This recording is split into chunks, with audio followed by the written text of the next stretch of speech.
샬롬 샬롬 샬롬 샬롬. 하나님 사랑합니다. 여러분 주 안에서 사랑합니다. 오늘 사순절 말씀이죠. 5장 마태복음 5장 17절에서 20절 율법과 예수 그리스도 우리 함께 나눕니다. 마태복음 5장 17절에서 20절 말씀. 내가 율법이나 선지자를 폐하러 온 줄로 생각하지 말라 말씀하시죠. 폐하러 온 것이 아니요 완전하게 하려 함이라. 진실로 너희에게 이르노니 천지가 없어지기 전에는 율법의 1.1획도 결코 없어지지 아니하고 다 이루리라 말씀합니다. 그러므로 누구든지 이 계명 중에 지극히 작은 것 하나라도 버리고 또 그같이 사람을 가르치는 자는 천국에서 지극히 작다 일컬음을 받을 것이요 누구는 이를 행하며 가르치는 자는 천국에서 크다 일컬음을 받으리라. 내가 너희에게 이르노니 너희 의가 서기관과 바리새인보다 더 낫지 못하면 결코 천국에 들어가지 못하리라. 서기관과 바리새인보다 율법이 아주 박학다식한 자들이죠. 그들보다 더 낫지 못하면 천국에 너희는 들어갈 수 없다 말씀합니다. 율법입니다. 오늘 본문의 주제죠. 일반적으로 그리스도인들은 율법에 대하여 부담감과 부정적인 생각을 많이 하죠. 율법하면 떠오르는 것이 계명 그리고 율법사. 복음서에서 율법사들은 예수님의 책망의 대상이 되었습니다. 그러나 율법은 결코 부정적이지는 않습니다. 오늘 본문에서 예수님의 첫 마디가 그렇게 시작을 하죠. 내가 율법이나 선지자를 폐하러 온 것이 아니다 이렇게 말씀합니다. 예수께서 왜 이런 말씀을 하셨을까? 그것은 유대교 지도자들이 예수님의 가르침과 행동이 율법을 폐하려는 것으로 오해했기 때문이겠죠. 가장 대표적인 것은 안식일날 병 고치는 사건. 요한복음 5장에 베데스다 연못가에 38년 된 병자가 있었어요. 예수께서 그를 불쌍히 여겨서 고쳐주시죠. 이때 유대인들이 병자였던 자에게 시비를 합니다. 그가 누구요? 이때부터 유대인들이 예수님의 적대적인 행동이 시작이 됐죠. 사도 요한은 이렇게 기록합니다. 요한복음 5장 16절에 그러므로 안식일에 이런 일을 행하신다 하여 유대인들이 예수를 박해하게 된지라 이렇게 시작이 되죠. 유대인들의 이런 태도에 대해서 예수님의 반응은 결코 흔들림이 없었어요. 17절에 보면 예수께서 그들에게 이르시되 내 아버지께서 이제까지 일하시니 나도 일한다 이렇게 말씀합니다. 아버지가 일하시니까 나도 일한다. 예수님의 이와 같은 행동은 유대인들로 하여금 분노를 사게 만듭니다. 분명히 예수님은 안식일에 일을 하셨어요. 유대인들의 눈으로 볼 때 안식일을 범한 거죠. 유대인들은 예수를 따라다니면서 감시를 합니다. 그러나 예수님은 거침없이 사마리인의 마을로 들어가셨고 그 동네 사람들을 만나시고 제자들의 손을 씻지 않고 먹는 것에 대해서 유대인들이 이의를 제기할 때 반박을 하시죠. 입으로 들어가는 것이 사람을 더럽게 하는 것이 아니라 나오는 것이 더럽게 하노라. 마태복음 15장 11절이죠. 유대인들의 눈에 예수님과 제자들의 행동이 작정하고 율법을 어기려고 하는 모습으로 비춰졌을 것입니다. 그렇다면 예수님이 정말 율법을 폐하기 위해서 오셨을까? 이 질문에 대한 답을 얻기 위해 먼저 율법을 이해할 필요가 있습니다. 율법은 과연 무엇일까요, 여러분들? 율법은 하나님께서 이스라엘 백성들에게 주신 삶의 원칙들입니다. 출애굽한 이스라엘을 하나님께서 시내산으로 모으시고 백성의 대표로 모세가 시내산에 올라 여호와께서 말씀하죠. 출애굽 15장 5절에 세계가 다 내게 속하였나니 너희가 내 말을 잘 듣고 내 언약을 지키면 너희는 모든 민족 중에서 내 소유가 되겠고 6절에 너희가 내게 대하여 제사장 나라가 되며 거룩한 백성이 되리라. 너는 이 말을 이스라엘 자손에게 전할지니라. 빽빽한 구름 가운데 야훼 하나님께서 강림하시고 언약을 체결해 주셨어요. 그 언약을 시내산 언약이라 이렇게 얘기하죠. 그리고 모세에게 또한 10계명을 주셨습니다. 요약하면 하나님의 백성은 이렇게 살아야 한다는 거죠. 좁은 의미로 율법은 10계명입니다. 그 다음은 모세오경 좀 더 확대하면 구약성경 전체가 율법이라고 이렇게 말할 수 있죠. 그러나 이스라엘 백성들은 율법을 지키지 않습니다. 결국 바벨론에게 멸망을 당하여 성전은 무너지고 이방에서 70년 동안 포로 생활을 하죠. 그때 그들은 크게 회개하고 율법을 지키기로 결단을 합니다. 그리고 다시 고향으로 돌아오죠. 고레스 침령에 의해서 70년 포로에서 해방이 돼서 돌아옵니다. 그들은 실패를 교훈 삼아 율법을 잘 지키기 위해 연구하고 노력하죠. 그러면서 생겨난 것이 유대교이고 율법주의였습니다. 그리고 율법을 잘 지키려고 노력한 사람들이 있었는데 이들을 바리새인들이다 이렇게 우리가 명명해서 부르고 있습니다. 아주 율법의 박사들이죠. 그들은 율법을 잘 지키기 위해 여러 계명의 시행세칙 같은 것들을 많이 만들었어요. 예를 들어 10계명 중 제4계명 출애굽기 20장 8절부터죠. 안식일을 기억하여 거룩하게 지키라. 엿새 동안에 힘써 내 모든 일을 행할 것이나 일곱째 날은 내 하나님 야훼의 안식일인즉 너나 내 아들이나 내 딸이나 내 남종이나 내 여종이나 내 가축이나 내 문 안에 머무는 개이라도 아무 일도 하지 말라. 이것은 어디까지나 율법의 대원칙이죠. 규례적인 구체적인 실천 규칙이 없습니다. 그래서 율법학자들이 큰 원칙에서 수천 개의 규례와 규칙을 만듭니다. 예를 들어서 안식일에 아무 일도 하지 말라고 명령하셨는데 여기에 일에 대한 정의가 필요했겠죠. 그래서 율법학자들이 규정을 합니다. 무엇이 노동이냐? 모든 종류의 일이 노동이다. 안식일에 짐을 운반하는 것 일이다. 그럼 짐은 무엇이냐? 말은 무화과 한 송이 무게에 해당하는 식물, 다른 것과 혼합하기 위해 넣은 한 잔의 포도주, 한 모금 마실 수 있는 양의 우유, 세관 통지서를 쓸 종이 한 장, 임금, 펜 등 안식일에 얼마나 걸을 수 있느냐 2000규빗 이상 걸으면 안식일을 범하는 것이다. 예수님께서 안식일에 병 고치는 것을 노동하는 것으로 간주하여 율법을 범했다고 지적하고 있는 것이죠. 이와 같이 큰 항목의 시행세칙 같은 것들을 만든 것을 미슈나라고 부릅니다. AD 3세기경 시행이 됐어요. 그리고 미슈나를 해석한 주석서를 탈무드라고 부르는데 12권으로 되어 있습니다. 이걸 보통 장로들의 유전이다 이렇게 부릅니다. 그러나 이것은 유대교의 율법이 될 수 있을지 모르나 예수께서 말씀하시는 율법은 아닙니다. 예수님의 율법과는 예수님께서 말씀하신 율법은 무엇을 가리키는가? 17절에 내가 율법이나 선지자를 폐하려 온 줄로 생각지 말라 말씀하시죠. 여기서 율법은 모세오경 그리고 선지자는 선지서를 가리킵니다. 넓게는 구약성경 전체를 가리키는 것이겠죠. 그러니까 유대인들이 주장하는 율법과 예수님이 가리키는 율법은 전혀 다른 것이라는 사실을 우리가 알 수 있어요. 예수께서 오신 목적이 유대인의 율법, 장로 유전을 지키기 위해 오신 것은 아니었다는 거죠. 구약성경의 말씀을 완성하기 위해 오셨어요.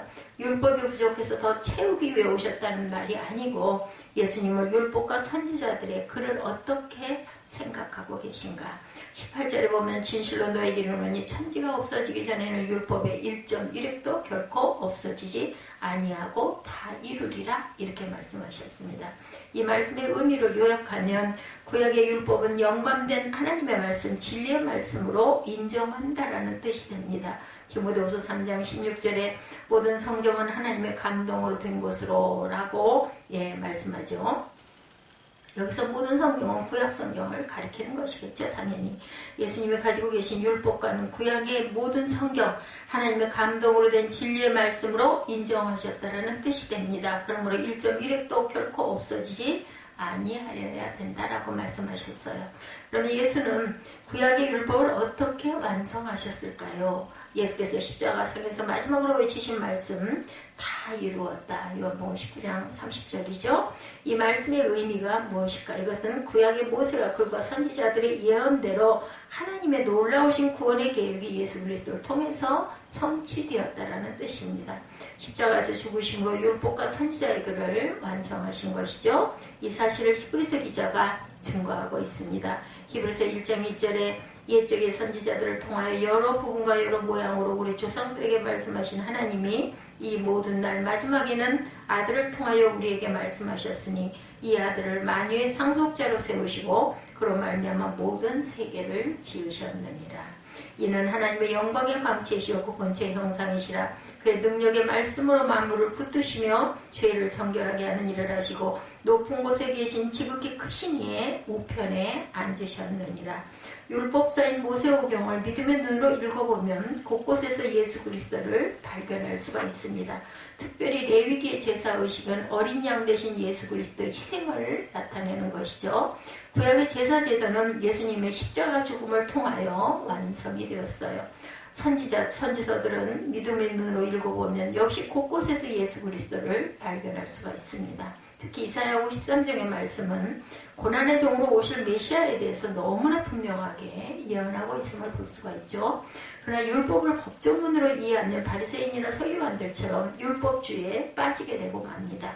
결과는 경건의 모양만 있고 경건의 능력을 상실해버린 외식주의자가 되고 만다라는 것이죠. 믿음의 눈으로 성경을 우리는 볼 줄 알아야 됩니다. 그 속에서 우리를 구원하신 놀라운 하나님의 계획과 사랑을 경험하게 될 것입니다. 율법에 대하는 자세는 19세에 그러므로 누구든지 이 계명 중 지극히 작은 것 하나라도 버리고 또 그같이 사람을 가르치는 자는 천국에서 지극히 작다 일컬음을 받을 것이요 누구든지 이를 행하여 가르치는 자는 천국에서 크다 일컬음을 받으리라. 10계명을 예를 들어보면 1계명에서 4계명까지는 하나님의 사랑에 관한 계명이죠. 그리고 5계명에서 10계명까지는 이웃사랑에 관한 계명입니다.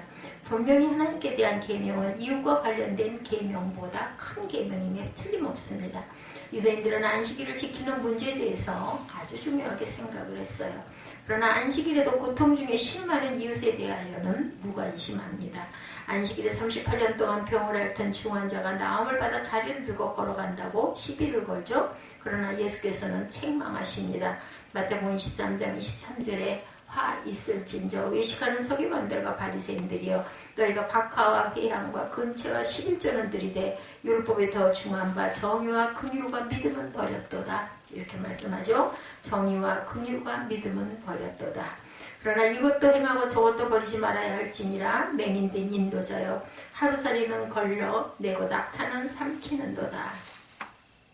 누가복음 10장에서 어떤 율법사가 예수님을 시험하여 질문합니다. 선생님, 내가 무엇을 하여야 영생을 얻으리까? 예수께서 율법사를 향하여 되묻죠. 율법이 무엇이라 기록되어 있으면 내가 어떻게 읽느냐? 율법사가 대답합니다. 27절에 누가복음 10장 대답하여 이르되 내 마음을 다하고 목숨을 다하고 힘을 다하여 뜻을 다하여 주 너의 하나님을 사랑하고 또한 내 이웃을 내 자신같이 사랑하라 하였나이다. 예수께서 이르시되 내 대답이 옳도다. 이를 행하라. 그러면 살리라 말씀하시죠. 이 대화 중에 우리에게 잘 알려진 선한 사마리아인의 그 이야기가 등장을 합니다. 어떤 사람이 여리고로 내려가다가 강도를 만나 죽게 되었어요. 그때 제사장과 레위인을 외면하고 지나갑니다. 그러나 사마리아인이 그를 구하여 돌봐주고 살려냅니다. 이 말씀을 마치신 후 예수께서 율법사에게 물으시죠. 내 생각에는 이 세 사람 중에 누가 강도 만난 자의 이웃이 되겠느냐? 가서 너도 이와 같이 하라고 하십니다. 율법을 많이 읽고 가르치는 것이 중요하지만 더 중요한 것은 율법대로 행하는 것입니다. 서기관들과 바리새인들이 예수님으로부터 책망을 들은 이유는 사랑으로 행하지 않았기 때문이에요. 율법의 정신은 사랑입니다. 사랑 없이 계명을 가르치는 것은 하나님의 나라에서 상급이 적죠. 그리고 교회 공동체 안에서도 인정을 받지 못합니다. 예수께서 제자들에게 원하시는 것은 말로만 가르치려 하지 말고 먼저 사랑으로 행하고 가르치라고 말씀하죠. 이런 자가 하늘에서 상이 크고 교회 공동체 안에서도 인정을 받는 성도가 된다는 것입니다. 20절에 내가 너에게 이르노니 너희 의가 서기관과 바리새인보다 더 낫지 못하면 결코 천국에 들어가지 못하리라. 여기서 말씀하신 의는 제자들의 삶을 가리키죠. 제자들에게 거룩한 삶을 예수님은 요구하고 계십니다. 만약 제자들의 삶이 서기관이나 바리새인들의 삶보다 더 의롭고 거룩하지 못하다면 결코 천국에 들어가지 못한다. 그렇다면 서기관이나 바리새인들은 어떤 경건 생활을 했을까? 누가복음 18장 11절에 바리새인들은 서서 따로 기도하여 이르되 하나님이 원하는 다른 사람들 곧 토색풀이 간음을 하는 자들과 같이 아니하고 이 세리와도 같지 아니함을 감사하나이다. 나는 일에 2번씩 금식하고 소득의 11조를 드리니이다 하고. 그런데 바리새인들의 경건은 철저히 자신의 의 거룩함을 드러내기 위한 것이었죠. 하나님께서 이런 식의 경건을 받지 아니하신다라는 것입니다. 그러나 제자들이 놓치고 말아야 할 것이 있습니다. 제자들을 의롭게 된 것은 예수 그리스도를 믿는 믿음으로 의롭게 된 것이라는 것. 그렇다면 제자들의 삶이 거룩해지기 위한 노력은 바리새인들의 경건 생활보다 더 나아야 한다는 것이겠죠. 오늘날 그리스도인들의 경건 생활이 무너져가고 있음을 우리가 보게 됩니다. 바리새인들이 의롭게 되기 위해 피했던 불이 토색 간음을 일삼을 뿐만 아니라 금식은커녕 11조 생활도 거르고 넘어가는 사람들이 많습니다. 나는 그런 사람들이 확실히 구원받았다 말할 수 있을까 생각해 봅니다. 그리스도인들의 삶이 바리새인들만도 못하다면 어떻게 구원받는 성도라고 말할 수 있겠는가? 그리스도 안에 있으면 새로운 피조물이라고 했는데 말로만 새로운 피조물이지 실제로 자신의 삶 속에서 거룩함이 나타나지 않는다면 천국에 들어갈 수 있겠나. 율법의 행위로 그렇게 될 수 없고 율법을 준수함으로 구원받는 것은 아니지만 구원받은 성도들의 삶이 불이 토색 간음을 일삼고 있고 그 둘레에서 벗어나지 못하고 있다면 말이 되겠는가. 예수님은 율법을 폐하려 오신 분이 아니에요. 십자가에서 죽으심으로 말미암아 율법의 요구를 성취하신 분입니다. 예수 그리스도 외에는 율법의 요구를 만족시킬 사람이 없어요. 갈라디아서 4장 4절에 때가 참에 하나님이 그 아들을 보내사 여자에게서 나게 하시고 율법 아래 나게 하신 것은 율법 아래 있는 자들을 성령하시고 우리로 이들의 명분을 얻게 하려 하심이라. 너희가 아들이므로 하나님이 그 아들의 영을 우리 마음 가운데 보내사 아빠 아버지라 부르게 하셨느니라.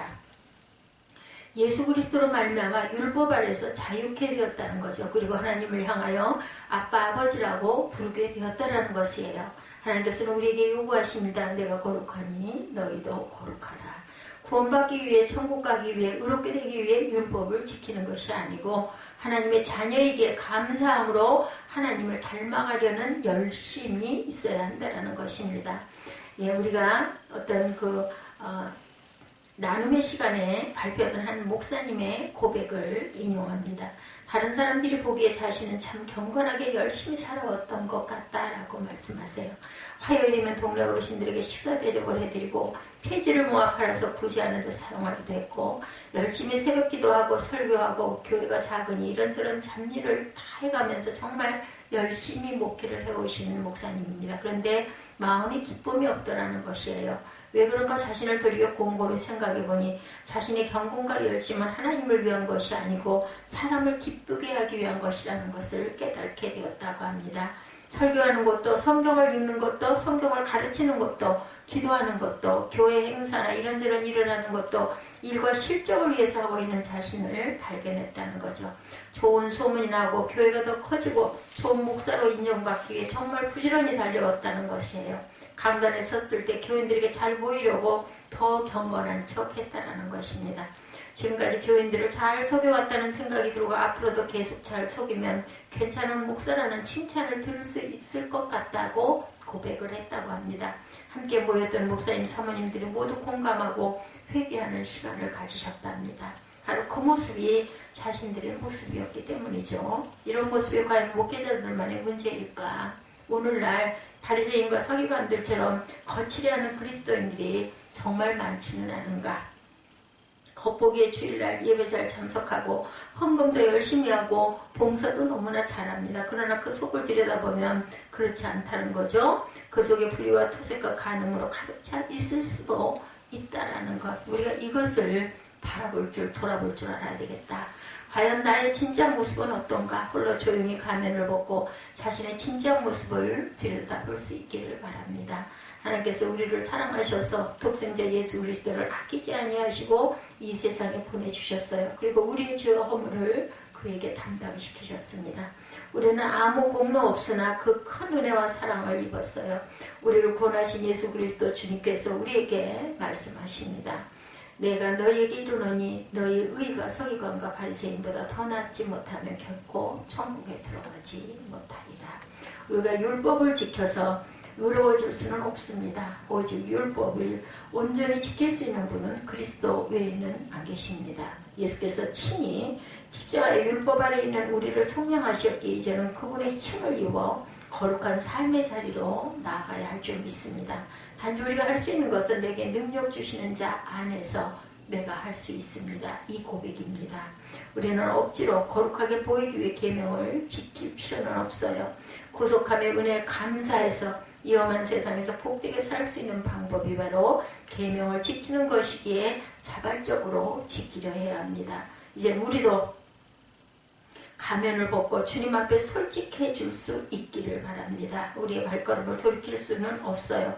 거룩함을 향한 우리의 경주는 이미 시작되었습니다. 성령의 도우심으로 날마다 주 안에서 거룩을 이루어 가시는 저와 여러분이 되시기를 주님의 이름으로 축복합니다. 기도하시겠습니다.